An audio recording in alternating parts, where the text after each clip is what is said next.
যাকাত যে ব্যক্তিকে দিব সেই ব্যক্তি দিনদার কিনা সেটা যাচাই বাছাই করা শর্ত। যাকাত পার্সোনাল ভাবে দিতে হবে, ব্যক্তিকে দিতে হবে, মালিক বানিয়ে দিতে হবে। মানে আপনি যদি দুইটা লুঙ্গি আর তিনটা লুঙ্গি ধরায় দেন তাহলে এটা যাকাত দেওয়া হয় নাই।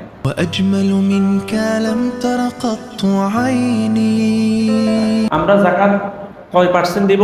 আমাদের সম্পদ থেকে, সমুদয় সম্পদ থেকে 2.5%। আমরা আমাদের নগদ টাকা বলেন, আমাদের ব্যবসায়ী পণ্য বলেন, সবগুলোর 2.5% আমাদের যাকাত দিতে হবে। এখন যাকাত কাকে দিব? যাকাত যেই ব্যক্তিকে দিব সেই ব্যক্তি দিনদার হওয়া শর্ত। আমি আবার বলছি, যাকাত যে ব্যক্তিকে দিব সেই ব্যক্তি দিনদার কিনা সেটা যাচাই বাছাই করা শর্ত। এখন বলবেন হুজুর তাহলে কি যার দিনদার না তাকে কি যাকাত দেওয়া যাবে না? যে দিনদার না, নামাজ কলমার ধার ধারে না, ইসলামের ধার ধারে না, তাকে যাকাত দেওয়া জায়েজ আছে। তবে আপনি যদি নিশ্চিত হন আপনার যাকাতের টাকাটা সে গ্রহণ করে আবার গুনাহের কাজে লাগাবে, তাহলে এই ক্ষেত্রে তাকে যাকাত দেওয়াটা নাজায়েজ। এই ক্ষেত্রে তাকে যাকাতের টাকাটা দেওয়া নাজায়েজ। এটা আমি ফিকহের মাসালা কথা বলতেছি, আমি কিন্তু এখানে বসে আমি বানায় কোনো কথা বলছি না।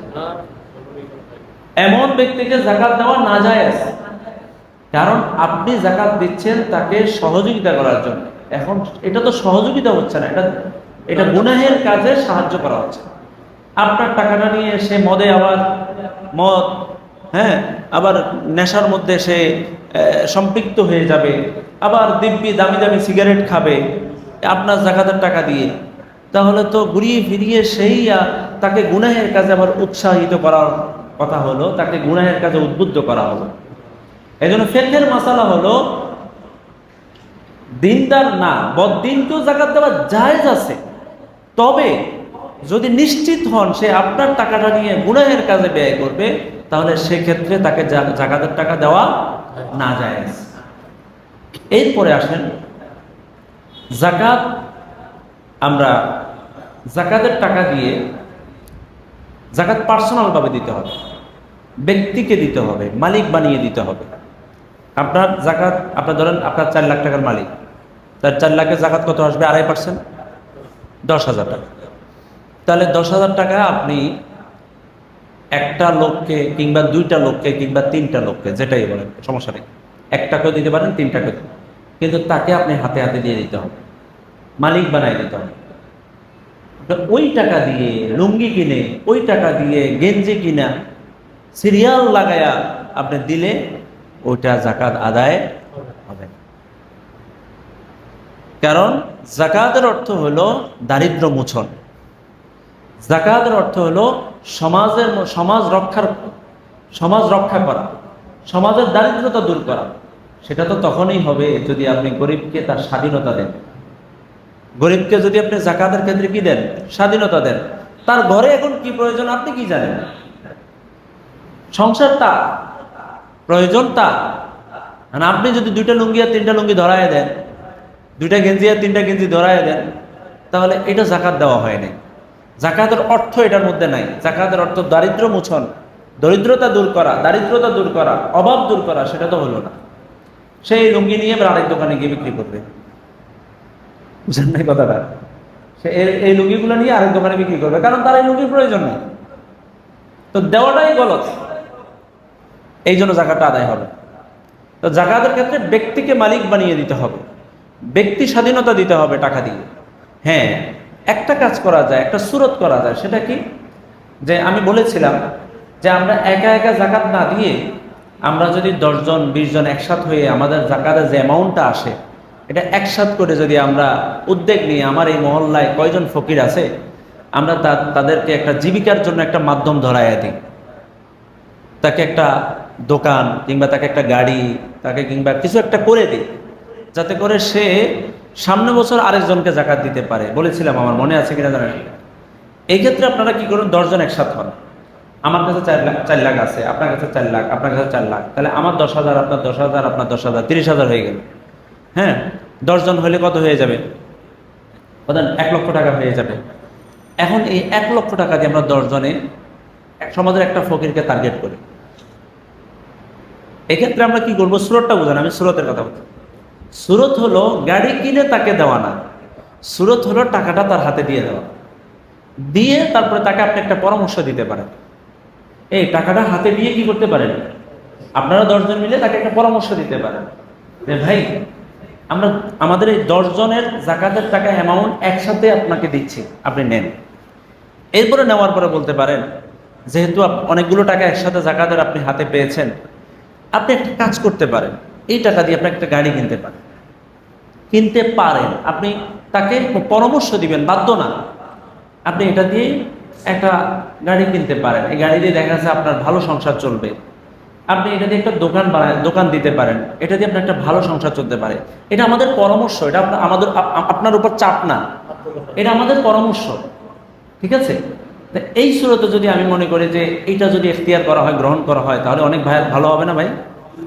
অনেক ভালো হবে না? এটা অনেক ভালো একটা সুরত হতে পারে। যাই হোক, এটা কিন্তু যাকাতের টাকা দিয়ে জনকল্যাণমূলক কাজ করা যাবে না। যাকাতের টাকা দিয়ে জনকল্যাণমূলক কাজ করা যাবে না। যেমন রাস্তা বানায় দিলেন, পুল নির্মাণ করে দিলেন, পানির ব্যবস্থা করে দিলেন, ঠিক আছে? কোনো জায়গায় ওই যে নলকূপ লাগে, নলকূপ করে দিলেন, কিংবা উজুখানার পানির ব্যবস্থা করে, মসজিদের পানির ব্যবস্থা, উজুখানার ব্যবস্থা করে দিলেন, হ্যাঁ? বা এক কথায় যাকাতের টাকা দিয়ে জনকল্যাণমূলক কোনো কাজ করা জায়েজ নাই। হ্যাঁ, এইভাবে যাকাতের টাকা দিয়ে মসজিদ নির্মাণ করা, যাকাতের টাকা দিয়ে মাদ্রাসা নির্মাণ করা, এগুলো করা জায়েজ হবে না। যাকাতের টাকা নিজের বাড়ির কাজের লোককে দেওয়া যাবে, নিজের বাড়ির দারোয়ানকে দেওয়া যাবে, নিজের ঘরের বুয়াকে দেওয়া যাবে। তবে কথা আছে, সেটা ওই যাকাতের টাকাটা বোনাসের নাম দিয়ে দেওয়া যাবে না। অনেকে কাজের লোক নেই, বুয়া নেই, দারোয়ান নেই, বলে যে বাৎসরিক তোমাকে বিশাল একটা টাকা দেওয়া হবে, বিশাল একটা টাকা দেওয়া হবে। তো ওই বিশাল টাকাটা মূলত কি জানেন, ওই বাড়িওয়ালাদের যারা আছে এদের একটা যাকাত আসে, তো তারা ওই যাকাতের অ্যামাউন্টটা ওই কাজের লোক, ওই দারোয়ান লোকদেরকে বোনাসের নাম দিয়ে দেয়। বুঝতে পারছেন কথাটা? আলহামদুলিল্লাহ, আপনারা অনেক সচেতন আমি জানি, কিন্তু এগুলো অনেকে করে থাকে, এই জন্য আলোচনা করছি। সবাই এক না ভাই, সবাই এক না। অনেকে শুনেন, সবাই এক না, নাম্বার 2 সবাই না, আবার জানেও না। তো অনেকে আছে মহব্বতের মানুষ, না জানার কারণে কাজটা করে ফেলতেছে। তার বাড়ির একটা দারোয়ান আছে, এখন সে কি করলো, চিন্তা করলো যে আমার রমাদানে তো আমার সম্পত্তির মধ্যে যাকাত আসছে, তাহলে আমার এই দারোয়ানকে তো আমি বেতন দিই, আবার বোনাস দিতে হয়, তাহলে আমি বোনাসটা এখান থেকে দিয়ে দিই। আপনাদেরকে একটা কথা বলে আপনারা আশ্চর্য হবে। গতকাল আমার কাছে শ্রোতাদের একজন পরের বয়ানের পরে আমার কানে এই কথাটা পৌঁছাইছে যে আমি যখন যাকাতের আলোচনা করছি, তো এক ভাই বলতেছে যাকাত আর ফিতরা তো একই জিনিস, একটা দিলে তো হয়। দেখেন আমরা বাঙালি কত জাহেল আর কত মূর্খ, এটাই আপনাদেরকে বোঝাতে চাচ্ছি। যে বলতেছে যে এত আলোচনা কিসের, যাকাত আর ফিতরা তো কি একই জিনিস, ফিতরা দিলে তো হয়ে গেল, আবার কি যাকাতের কথা। তো কথার যেহেতু কানে আসছে, তাহলে এমন শ্রেণীর লোকও আছে। তো এই জন্য যাকাত আর ফিতরাও এক না, আর যাকাতের সব মাসালাও এক ধরনের না, এটাও আমাদেরকে জানতে হবে। যাকাতের টাকা তো আমরা গরিবদেরকে দিব, গরিব মিসকিন। যদি নিজের আত্মীয়র মধ্যে গরিব মিসকিন থাকে, তাহলে 1 নাম্বার তারা হকদার, 1 নাম্বার তারা হকদার। যেমন ভাই, বোন, বাগিনা, বাগনি, মামা, খালা, ফুফা, ফুফি, এরা যদি যাকাতের হকদার হয়, তাহলে 1 নাম্বার তাদেরকে দিব। 1 নাম্বার কি তাদেরকে দিব। প্রতিবেশীর আগে 1 নাম্বার আত্মীয়, প্রত্যেকে নিজের আত্মীয়কে 1 নাম্বার নিবে। এই প্রত্যেকে নিজের আত্মীয়কে কি নিবে? 1 নাম্বারে নিবে। 1 নাম্বার তারা খোঁজ নিতে হবে, আমার এই ভাই, বোন, বাগনি, বাগিনা, ভাতিজা, মামা, খালা, খালু, খালা, এই এদের দূরের দাদু মাদু অনেক আছে, দূরের, নিজের না। এই ধরনের লোকের মধ্যে যাকাতের হকদার আছে কিনা, যদি থাকে তারা 1 নাম্বার, তারা অগ্রাধিকার পাবে, এদেরকে যাকাত দেওয়া যায়। যাকাত নিজের মাকে দেওয়া যাবে না, নিজের বাবাকে দেওয়া যাবে না, নিজের দাদাকে দেওয়া যাবে না, নিজের দাদুকে দেওয়া যাবে না, নিজের পরদাদাকে দেওয়া যাবে না, নিজের পরদাদুকে দেওয়া যাবে না। যাকাত নিজের ছেলেকে দেওয়া যাবে না, জাকাত নিজের নাতিকে দেওয়া যাবে না। এইভাবে জাকাত নিজের উপরের দিকে আর নিচের দিকে, ধরেন আমি যাদের থেকে জন্ম নিয়েছি, আমার থেকে যারা জন্ম নিছে, এই দুই শ্রেণীর লোক কাউকে জাকাত দেওয়া যাবে না। এবারে আপনারা এটা ক্লিয়ার বুঝতে পেরেছেন। যেমন আপনার মেয়ের ঘরের নাতি, তো আপনার মেয়ে থেকে তো আসছে, তাহলে আপনি তাকে জাকাত দিতে পারবেন। নিজের বংশীয়, নিজের ওরস যাদেরকে জাকাত দেওয়া যাবে না। আর নিজে যে খানদান থেকে আসছি, যাদের থেকে জন্ম নিয়েছি, এদেরকেও জাকাত দিতে পারবো না।